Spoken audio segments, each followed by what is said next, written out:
The mast is tilted in directional flight. The damper assembly is tilted with it.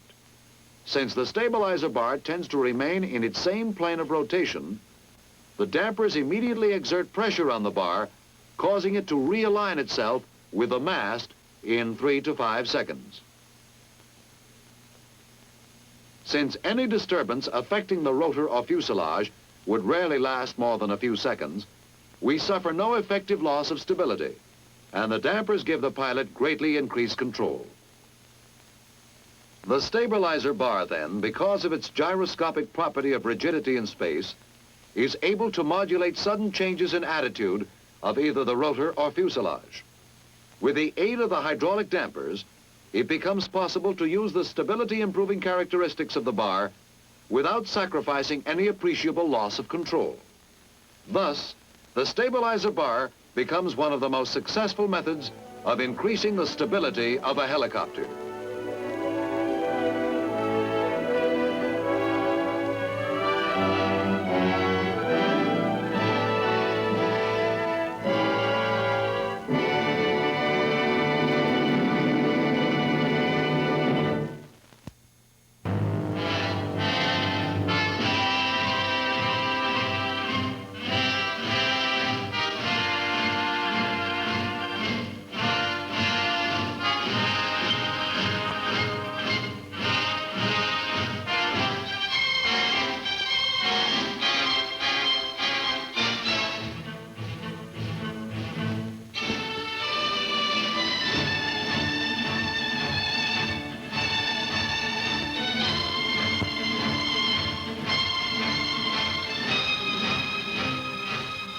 Today, when we see a helicopter rise gently from the ground, hover gracefully for a moment, then move off easily in directional natural.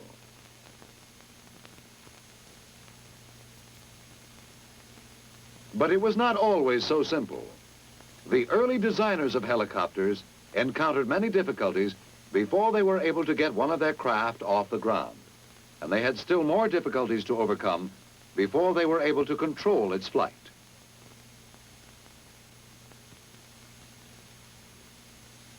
One of their major problems was dissymmetry of lift, which means simply that in directional flight, rotor blades always tend to exert more lift during the advancing half of their cycle of rotation than they do during the retreating half. The result, of course, is an unfortunate tendency for a helicopter to turn over on its back.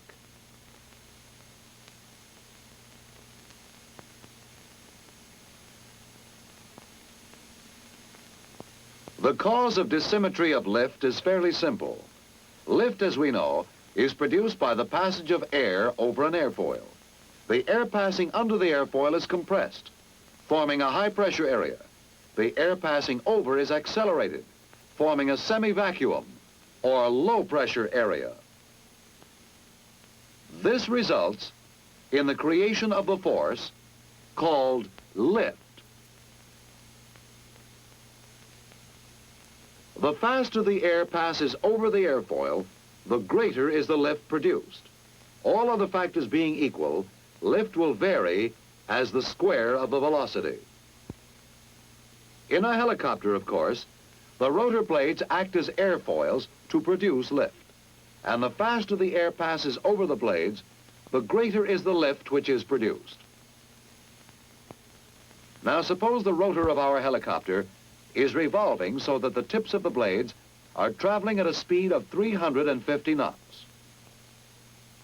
During vertical flight, of course, the blades will produce the same amount of lift at all times, since the air will pass over them at the same speed during their entire cycle of rotation. But the moment the helicopter starts to move in any direction horizontally, a dissymmetry of lift is produced. That is, the blade advancing through the unshaded area will begin to produce more lift than the blade retreating through the shaded area. If the helicopter is moving forward at 50 knots, then the tip of the advancing blade will be moving through the air at 350 plus 50, or 400 knots. Likewise, the retreating blade will be moving through the air at 350 minus 50, or 300 knots. Since the lift produced by an airfoil varies as the square of the velocity, it is apparent that the lift produced by the advancing blade is considerably greater than that produced by the retreating blade. And this dissymmetry of lift, if nothing were done to counteract it, would soon result in the helicopter turning over on its back. In order to prevent this from happening, some means must be employed which will permit the advancing blade and the retreating blade to produce equal amounts of lift. In most modern helicopters, this is accomplished by flapping. The advancing blade is allowed to flap up, while the retreating blade is allowed to flap down without changing pitch angle. If the advancing blade were not allowed to flap up, it would follow this path, and the relative wind would be from this direction. However, when the advancing blade is allowed to flap up at a high angular velocity, there is a change in the direction of the relative wind. This new path taken by the blade through the air results in a smaller angle of attack. A smaller angle of attack results in a reduction of the amount of lift. Thus, simply by allowing the advancing blade to flap up, we reduce the amount of lift which it produces. It is this difference in the relative wind caused by the flapping action which reduces the amount of lift. Meanwhile, on the other side of the helicopter, we increase the amount of lift produced by the retreating blade. Let's see how that is done. If the retreating blade were not allowed to flap down, this would be its path, and the relative wind would be from this direction. The relative wind is always opposite to the rotational path of the blade. Now, as the retreating blade is allowed to flap down, there is a change in the direction of relative wind, which results in a larger angle of attack. It is this difference in the relative wind, caused by the flapping action, which increases the amount of lift.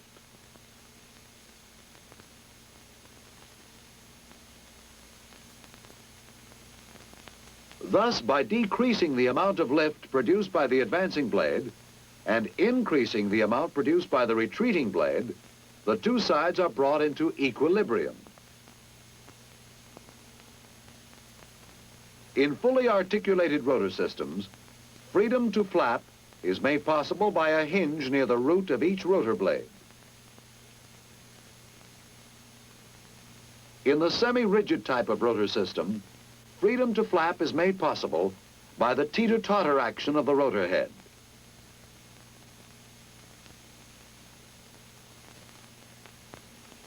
As one blade flaps up, the other flaps down.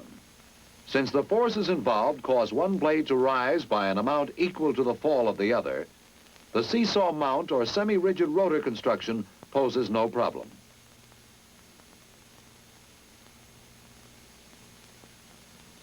No matter which mechanical means is used to permit the flapping action, the blades will follow the same path and produce the same result, an equalization of lift.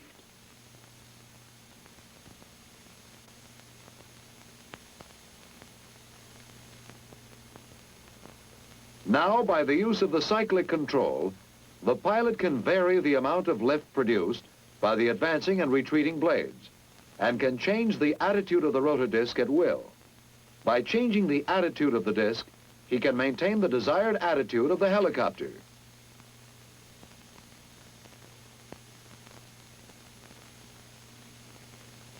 Dissymmetry of lift, then, is prevented by changing the angle of attack of the rotor blades to equalize the lift produced. And it is only when this has been accomplished that a helicopter is able to fly with stability in directional flight.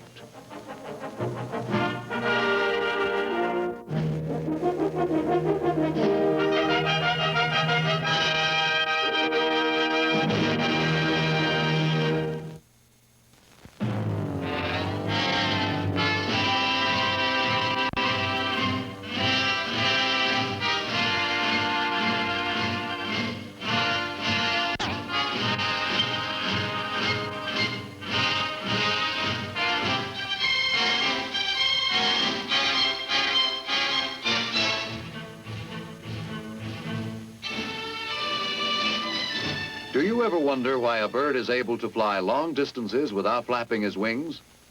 It's because he knows his aerodynamics. He knows instinctively how to locate an updraft and may soar for hours by making efficient use of aerodynamic forces. He knows that in order to gain altitude or soar in a given direction, he must have a suitable angle of attack, even though his attitude remains in an almost constant nose-down or beak-down position. However, man wasn't born with built-in flight instincts, nor did his mother teach him aerodynamics. Since that part of your education was neglected, we'll try to supply it in part.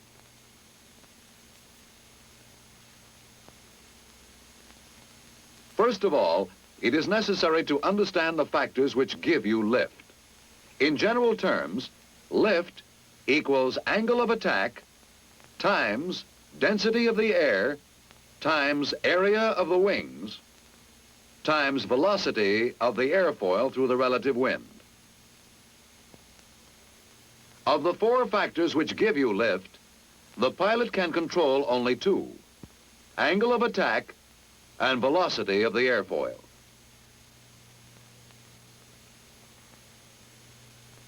In a helicopter, the velocity of the airfoil results basically from the rotation of the rotor blades. A rotor blade is a wing or airfoil which flies in a circle, thus the term rotary wing.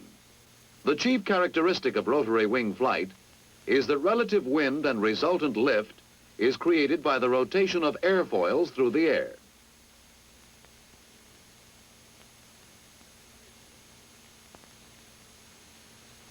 In other words, the rotary wing performs the same function for a helicopter as a fixed wing for an airplane. The only difference is that in order to produce lift, a rotary wing flies in a circle, whereas a fixed wing moves forward through the air. Whether a helicopter is in flight or at a hover, the pilot maintains a constant rotor RPM. Therefore, the way he varies lift is to vary angle of attack. To understand lift fully, however, you must understand not only angle of attack, but also angle of incidence, which is sometimes called pitch angle. On a fixed-wing aircraft, the angle of incidence is determined by the relative position of the fuselage and the wing. The angle formed by the longitudinal axis of the aircraft and the chord line of the wing is the angle of incidence. The chord line of a wing is an imaginary straight line extending from the leading edge to the trailing edge. For our purposes, it is used to measure angles in reference to the wing. On a fixed-wing aircraft, the angle of incidence cannot be changed by the pilot. This leads us to the one essential difference between angle of incidence on a fixed-wing aircraft and on a helicopter. We can see this difference by observing non-rotating blades. In a helicopter, increase or decrease the angle of incidence either by moving the collective pitch control or by moving the cyclic control.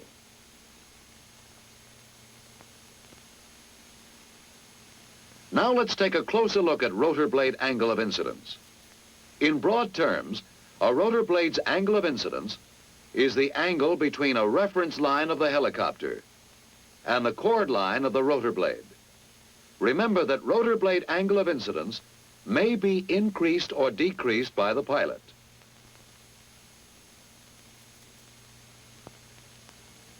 A variable angle of incidence has a single but extremely important function. It enables the pilot to control his angle of attack, and angle of attack is one of the most important determining factors in producing lift. Angle of attack is the angle between the chord line of the airfoil and the relative wind. To understand relative wind, let's assume that these dots represent particles of air which are not in motion. However, when an airfoil passes through them, a relative motion is produced.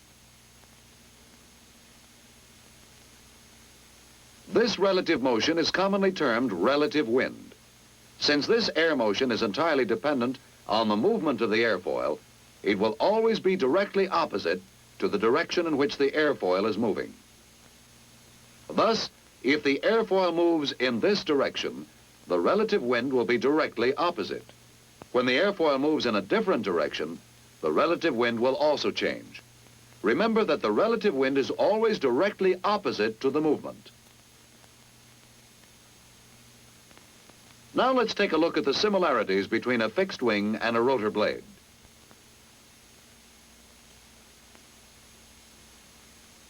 Their angle of attack is measured in exactly the same way.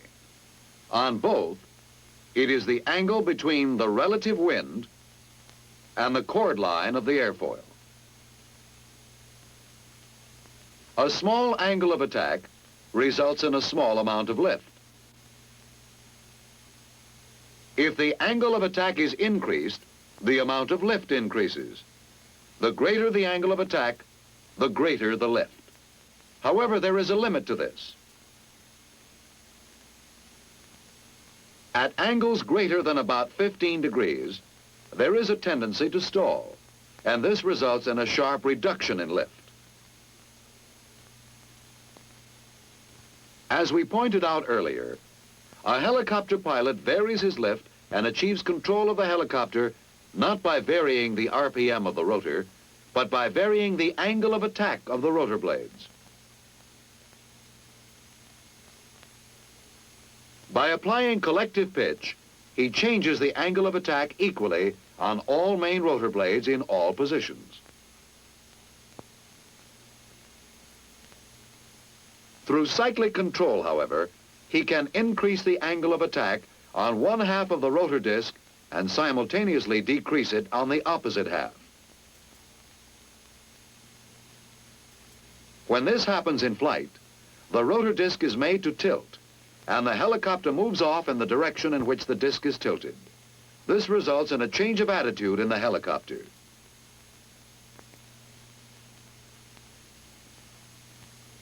The aircraft tilts in the same direction as the disc is tilted. Attitude is the angle of the entire aircraft relative to the horizon. This nose-down attitude is characteristic of a helicopter in forward flight. The faster the flight, the lower will be the nose. Stopping quickly results in a change of attitude.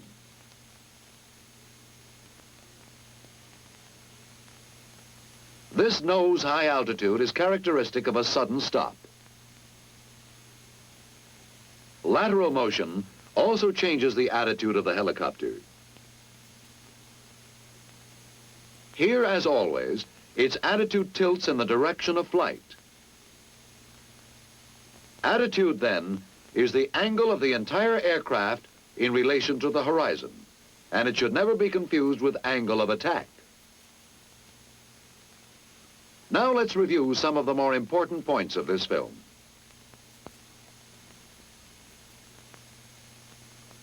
Of the four factors which give you lift, a helicopter pilot can control only two: the angle of attack and the velocity of the airfoil.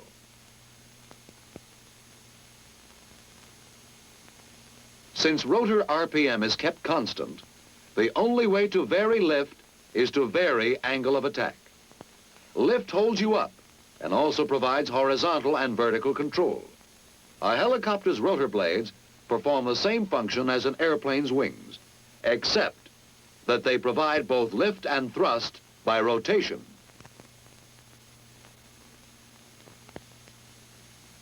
In broad terms, the angle between a reference line of the helicopter and the chord line of the airfoil is called the rotor blade's angle of incidence. A variable angle of incidence enables a pilot to vary his angle of attack.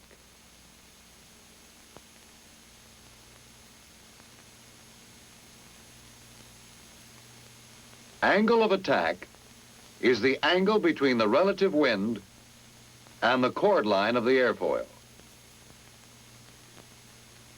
There are two ways to vary angle of attack. Applying collective pitch changes it equally on all main rotor blades in all positions. By applying cyclic control, lift is increased on one half of the rotor disc, decreased on the other half, and the disc itself is tilted. The helicopter will fly in whatever direction it is tilted. This, of course, results in a change of attitude of the aircraft. The helicopter is capable of many maneuvers once deemed impossible in an aircraft. Knowledge of your rotor blade angles is a solid foundation on which to build a full understanding of the principles of helicopter flight.